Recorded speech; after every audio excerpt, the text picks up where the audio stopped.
Hello, good morning बच्चों। कल हम विशेषण के प्रकार पढ़ रहे थे और हमने विशेषण के भेद में पहला पढ़ा गुणवाचक विशेषण और दूसरा पढ़ा संख्यावाचक विशेषण। तो गुणवाचक विशेषण में भी गुणवाचक, गुण दोष, स्थान बोधक, आकार बोधक, रंग रूप, समय, दशा, दिशा, स्वाद, गंध आदि बताए गए हैं। और संख्यावाचक के भी दो भेद हैं, पहला निश्चित संख्यावाचक और दूसरा अनिश्चित संख्यावाचक। फिर अनिश्चित संख्यावाचक और अनिश्चित परिमाणवाचक में अंतर बताया। फिर हमने सर्वनाम और सार्वनामिक विशेषण में अंतर बताया। अब हम पढ़ेंगे थर्ड परिमाणवाचक विशेषण। परिमाण का अर्थ है नापतोल। अतः संज्ञा सर्वनाम शब्द की नापतोल संबंधी विशेषता बतलाने वाले शब्द परिमाणवाचक विशेषण कहलाते हैं। जैसे 1 किलो चावल और कुछ चावल, 2 लीटर दूध, थोड़ा दूध, 1 लीटर कपड़ा, कुछ मीटर कपड़ा। तो ऊपर दिए वाक्यों में जो रेखांकित शब्द संज्ञा शब्दों की मात्रा अर्थात नापतोल परिणाम बताते हैं। इसकी परिभाषा है मात्रा अर्थात नापतोल आदि को बतलाने वाले विशेषण परिमाणवाचक विशेषण कहलाते हैं। मात्रा की निश्चितता और अनिश्चितता के आधार पर परिमाणवाचक विशेषण दो प्रकार के होते हैं, निश्चित परिमाणवाचक और अनिश्चित परिमाणवाचक। निश्चित परिमाणवाचक में जैसे 5 किलो टमाटर और अनिश्चित परिमाणवाचक का उदाहरण है थोड़े टमाटर, यानी उसमें कोई पता नहीं है हमें कि वो कितने हैं। 250 ग्राम पनीर और कुछ अनाज, 3 लीटर दूध, सारा दूध। वे विशेषण शब्द जो निश्चित मापतोल का बोध कराते हैं वे निश्चित परिमाणवाचक विशेषण होते हैं, जैसे 5 किलो, 3 मीटर, 500 ग्राम आदि। और जो विशेषण शब्द अनिश्चितता को दर्शाते हैं वे अनिश्चित परिमाणवाचक विशेषण कहलाते हैं, जैसे थोड़ा, कुछ आदि। अगला है फोर्थ सार्वनामिक या संकेतवाचक विशेषण।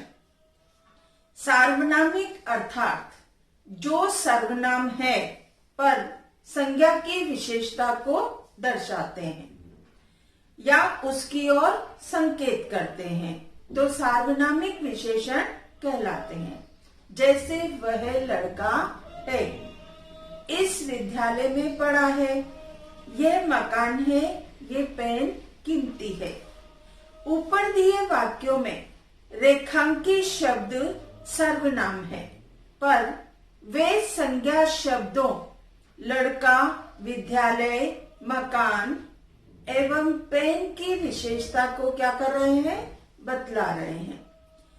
तो इसकी परिभाषा होगी जो सर्वनाम विशेषण के रूप में प्रयुक्त होते हैं उन्हें सार्वनामिक विशेषण कहते हैं। सर्वनामों में प्रत्यय लगाकर भी सार्वनामिक विशेषण बनाए जाते हैं, जैसे क्या से कैसा, वह से वैसा, जो से जैसा, यह से इतना, वो से उतना आदि। अब है प्रविशेषण। विशेषण की विशेषता बताने वाले शब्द प्रविशेषण कहलाते हैं, जैसे बहुत सुंदर लड़का, काफी ऊंची इमारत। अब इन वाक्यों में सुंदर और ऊंची क्या है, विशेषण, पर बहुत, काफी विशेषण शब्द हैं, उसके अर्थ को क्या कर रहे हैं, अधिक बढ़ा रहे हैं। तो जो शब्द विशेषण की भी विशेषता बताते हैं उन्हें प्रविशेषण कहते हैं। अब है विशेषणों की रचना। विशेषणों की रचना संज्ञा शब्दों से होती है। मैं एक साइड का पढ़ूंगी, आगे आप लोग खुद रीड करेंगे। जैसे संज्ञा शब्द है ठंड, ठंड से विशेषण शब्द क्या बना? ठंडा।